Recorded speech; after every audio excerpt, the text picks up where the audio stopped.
Yeah, we don't want to do anything to scare your children. Welcome to Straight Up with Kevin Carter, a retired veteran and decorated police officer with over 17 years' experience, tackling current events, local, state, and federal, covering today's topics and events with special guests. And now, here's your host, Kevin Carter.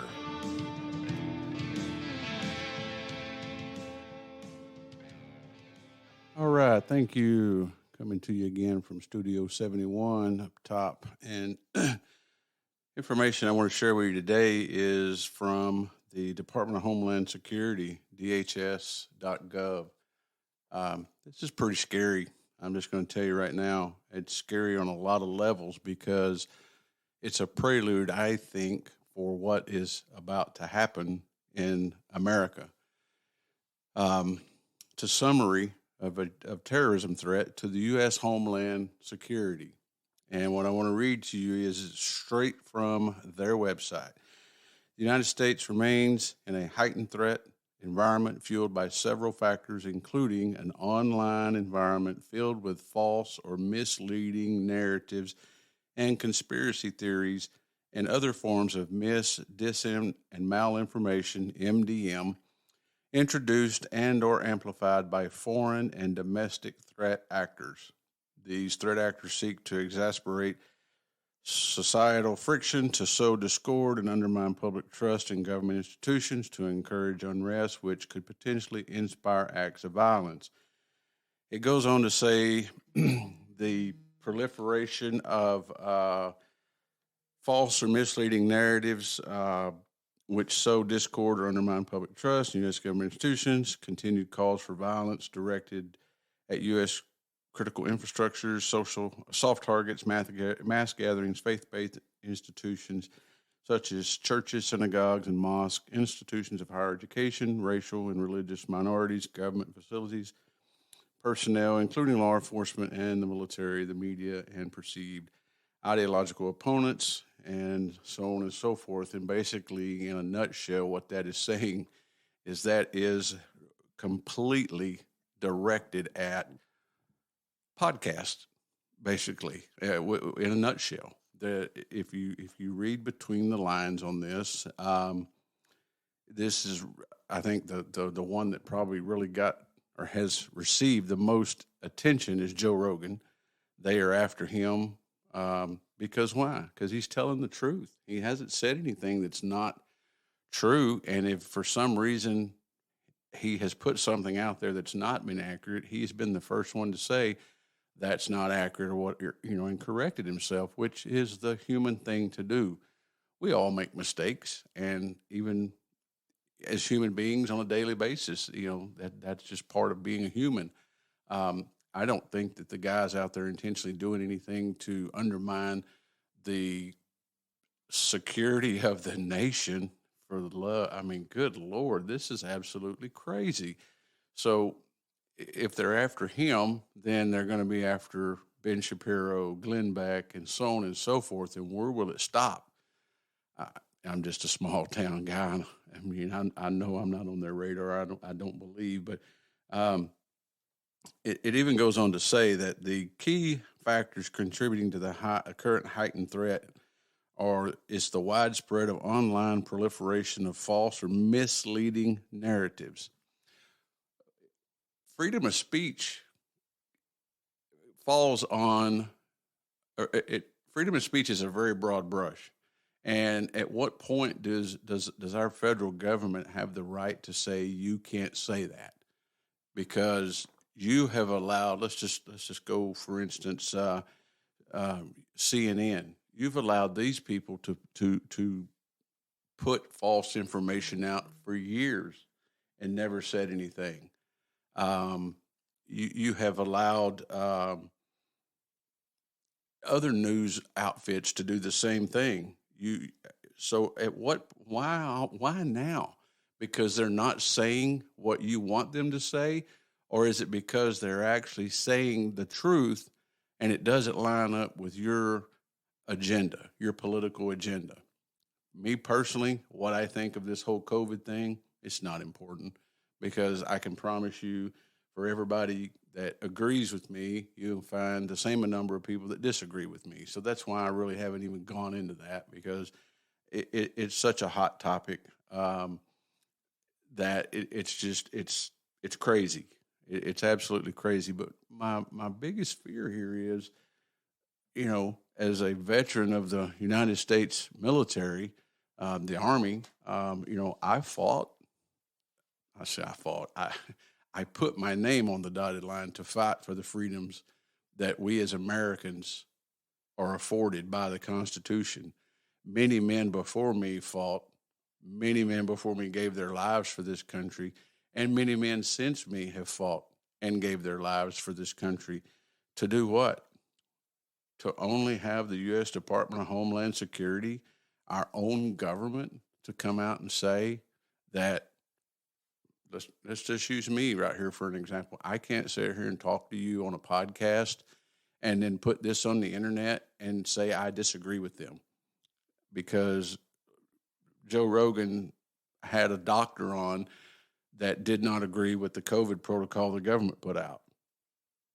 Everybody doesn't trust the government. Let's just get that clear, okay? The government is not the answer to everything. The government is not the answer to most things. We have seen that through our life. Anything the government gets involved in, they usually mess it up. It's no secret. The government usually. So at what point is it okay for our United States government to make a public comment about Spotify and Joe Rogan, and then Spotify removes 70 programs of his that, quote unquote, it was Joe Rogan's idea, which, okay, I'll take them at face value. I find it highly suspicious, but okay, we'll play your game. Why should you be able to do that as the United States government? If I mean, you didn't do it with Antifa. You didn't step in when Black Lives Matter, when they were burning cities to the ground and people were dying. You didn't do it then. Why now? Why now? Because these people are actually making sense.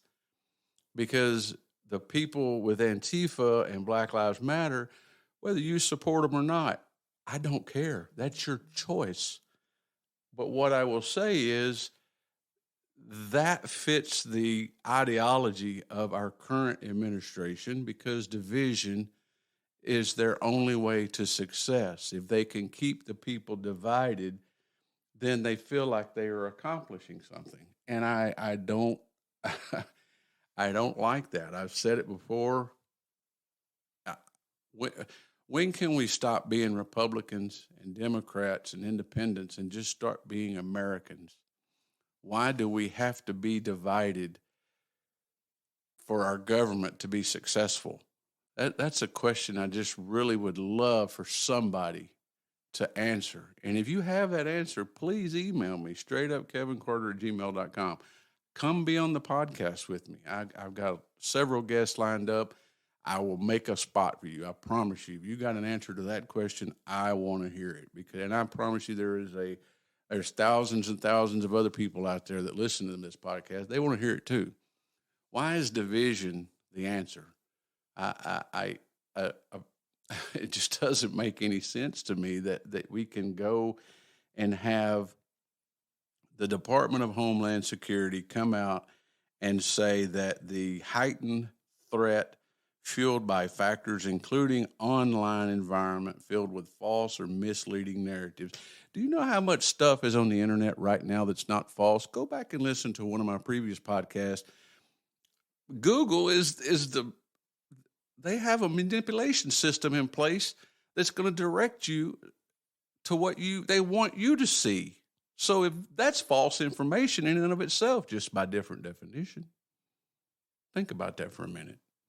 If you're looking for something specific and they're directing you towards something else, that's a false narrative. It doesn't add up. I just don't understand. This just really bothered me because as Americans, we have the right to freedom of speech. Period. Period. There's no ands or buts behind that. We have the right to freedom of speech. You do not have the right to incite violence. That's very clear. But oh, wait, you let that happen. You did not. How many governors could have called for federal aid? So many people said, why didn't Trump step in and do something when all of the riots were going on? For those of you that don't know, okay, the federal troops cannot go against their own citizens unless the governor of that state asks for help, period. That's in our Constitution that way, okay? It can't happen. You have the governors, and that's why he said many times, all they have to do is ask. That's what he was alluding to. They have to say, we need help. Why did they not ask for help? Because what was going on was fitting their narrative. Because if it's a community divided, then it's a smoke and mirrors show, folks. Okay? Look over here. Look over here. What's going on over here? The Obama administration did that so well. They did that better than any other presidency in the history of the United States. As Obama said himself, never let a good crisis go to waste. What did he mean by that? Well, if I've got you focused on what's going on in Minnesota with Derek Chauvin and George Floyd and all of that and the riots and the mass confusion, I can do what I want in Washington because you're not paying attention to me. You're more focused on what's going on in Minnesota, which, by the way, for the record, I vehemently denounce any violence on any people. It's police on white people, police on black people, police on any color people. It's not part of our society. We're better than that. This is something that really bothers me, though, is the fact that our government, a branch of our government is being weaponized to act out against the people. This can't happen. This is not supposed to happen. We're supposed to be the example for the world. But here we are molding ourselves, finding ourselves like China. China kicked Google out because they didn't want them to show parts of the Tiananmen Square incident on any Google search. That's censorship at its best. That is a perfect definition of censorship. Is that what we're fixing to get to? And, the January 6th, you had part of our political establishment stepping up saying January 6th was comparative to Pearl Harbor and 9/11. Horse shit. People died in Pearl Harbor. People died in 9/11. Good people, innocent people, patriots. One individual died on January the 6th in the White House, and it hasn't even been investigated. A black man killed a white woman. But let me say this, okay? And I know I will make a few people angry. Had that been a white person, a white officer killing a black person, we still would not have heard the end of that investigation. So this reverse racism thing is, you talk about white privilege, there's a black privilege too, okay? This is spinning out of control. And unless our citizens as a whole stand up to our government peacefully, okay, how do you do that? Vote. It starts with a vote. That's how it starts. Knowledge. I had Miss Luther on yesterday asking her questions about her campaign and was very impressed with her answers and liked what she had to say. But it starts with that. Knowledge is power. We have to take control of our elected officials. Our elected officials are out of control. It just goes to show you that if we allow that to happen, it will. And that's exactly what's going on by this bulletin that was put out yesterday. So this is not old news. This is not anything else. It just so happens it was issued yesterday at 2 p.m.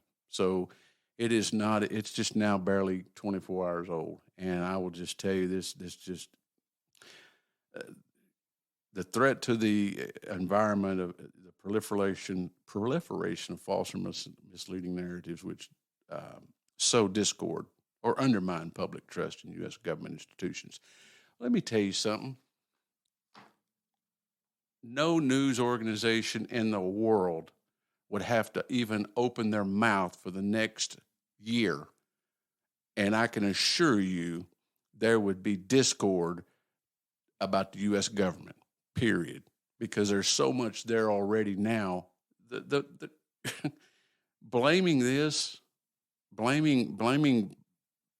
proliferation of false or misleading narratives that's going to create discord in the U.S. in the government? Are you kidding me? That's a perfect deflection statement by the Department of Homeland Security. That is a creative writing skill, is what you call that. We're going to make this sound like what we want it to say and deflect blame over here on these people that are saying what we don't want them to say. Because at the end of the day, numbers don't lie. And as you know, many of you know, I'm a business person. I have been for many years, and numbers don't lie. When it comes down to the meat and potatoes of anything we do in business, it always revolves around the numbers. CNN has less than 1 million viewers now. We all know what's going on there. They've had so many sexual scandals inside that organization that it is falling down, crumbling around itself because of all of the nonsense that's going on internally with the Cuomos and this one and that one. And I'm not even going to get into all that. But their viewership has dropped to the point they have, the last study I read said they had less than 1 million viewers. Joe Rogan, on the other hand, has over 11 million listeners, okay? And I'm one of them. I'm not going to lie. I enjoy listening to him. I listen to Glenn Beck. I listen to Shapiro. I listen to a myriad of people because I don't just rely on one source for my information. I want to know, is this right? Is this true? The Department of Homeland Security says these people are all threats because they're telling a narrative that doesn't match up with what the government's putting out. So we're supposed to just believe everything you tell us and not question it. It's like your parents. You ever had your parents say, "Why do I have to do that?" Because I said so. Is that where we're at today? Is that the society that we have created? I don't think so. Not for me, it ain't. I can promise you that. If that's the case, I'm going to be in trouble. Because I was in trouble I didn't take, because I said so very well from my parents. Bless their heart, they're gone now, but they'll tell you that. I was always the guy that asked why. But that's my daddy's heart. He always had an answer. Sometimes it wasn't the answer I wanted to hear. Imagine that. But he always had an answer. The unsubstantiated widespread election fraud, well, and COVID-19 misinformation, misleading narratives, so on and so forth. Well, misinformation, hang on a second, because Arizona, I believe it was Wisconsin, correct me if I'm wrong, and Georgia have all said now that they have found election fraud in their states. So wait, that would make that true. So that's not misleading. And misleading about COVID-19. you said if we wore masks, we could stop the spread. Joe Biden said if you elect him as president, I'll stop the spread. But recently, I believe it was last month, said the federal government has no answer for the spread of COVID-19. What's it going to be? Either you have an answer and you can stop the spread, or you don't have an answer and you can't stop it. Which one is it? You can't have it both ways unless you're the federal government. Wait a minute, I missed that part of it. Unless you're the federal government, you have the right to put your thumb on people and to make statements in media briefings about platforms that people speak out on. And my podcast is on Spotify. I highly doubt I'll ever get mentioned in the White House press briefing, but where does it start and where does it stop? You know, if they'll go after Joe Rogan, and I know there's hundreds of thousands of podcasts out there. I know they're out there everywhere. You know, I've been very fortunate. I've had thousands of downloads already. I'm very blessed for that. I'm very thankful for that. And it's because I want to be truthful with the information that goes out. I don't want to mislead anybody. But I will tell you this: if the government thinks that everybody needs to trust them, you might need to wake up, because I don't trust anybody that way except my wife. Okay, there is no unabridged, unedited, blind trust out there anymore with anybody, unless it's just immediate family, and even that, it falls apart at times. The thing that just really bothers me is that the Department of Homeland Security, the National Terrorism Advisory System, thought it be prudent to put out a summary of terrorism threat to the U.S. homeland. I was really, by those words, by definition, we would think that a terrorist would be defined as somebody from a foreign descent, foreign organization against the United States. We've got plenty of those to worry about. We have pissed off enough countries around the world. Do we really need to turn on ourselves?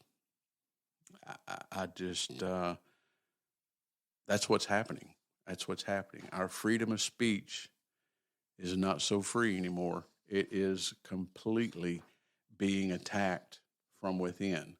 And whether you vote Democrat, whether you vote Republican, whether you vote independent, whether you vote at all, and I hope you all vote, because that's how this works. If you don't vote, the other side wins. You have to you have to exercise your right to vote.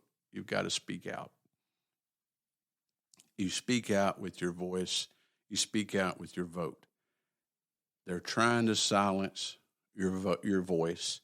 I have shown you they are already trying to sway your vote by taking away the democratic process via the internet.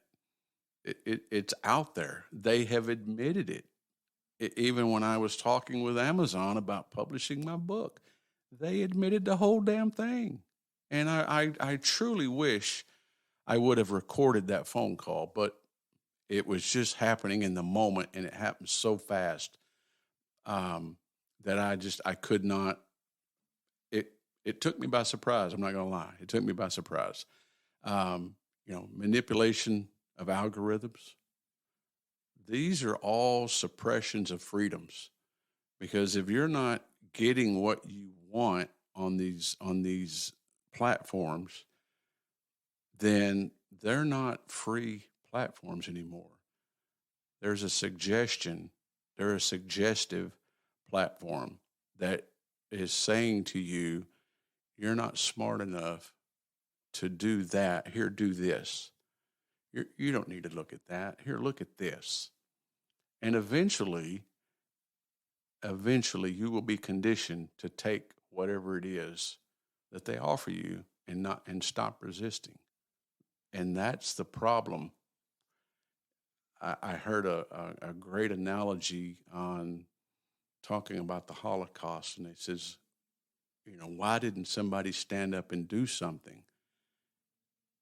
We're standing in the middle of a scenario right now. Why don't somebody stand up and do something?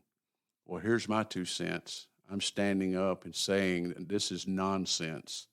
We need to make our voices heard. You've got to get out and vote. If you're not registered to vote, you need to be. And find your local affiliate and whoever it may be. Email me. I'll help you. Whatever. I don't even care where you're at. Email me. If you're eligible to vote, then you got to do it. You got to vote. You got to exercise that right. Because if you stop voting, that means you stop caring.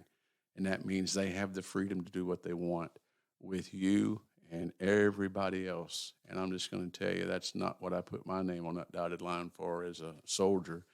And I know that's so many before me and so many after me and so many serving right now, all around the United States, all around the world. They're serving for a reason, because they believe in the United States and what it stands for. This is not what it stands for. Suppression of your First Amendment right, freedom of speech, really? No. This guy's not falling for that. I'm not going to stand for it. I will stand up against it, and I would encourage you to do the same. Make your voice heard. Your voice is heard by making yourself intelligent, reading, okay? And don't just read what Google gives you. Read multiple things, okay? Comparative research. It's not difficult. It's really quite simple. Just read multiple things, and then you make your own determination, because if you read one thing, that's the only thing you know about it. This is out of control, people.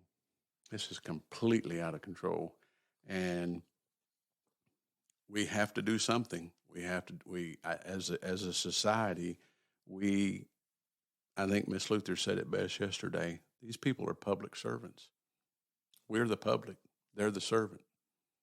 They have forgot that. And I think it's time that our society reminds these people of that. You may work for the government, but we control the government by our vote and our tax dollars. So make your voice heard, get out and vote, and this is don't fall for this into this submission trap. That's exactly what they want you to do. Thank you very much. I greatly appreciate it. That's all I've got for you today. Last thing we want to do. We don't want to scare anybody.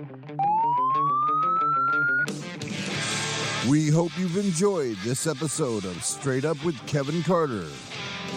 For questions or comments, contact us at straightupkevincarter@gmail.com. Until next time.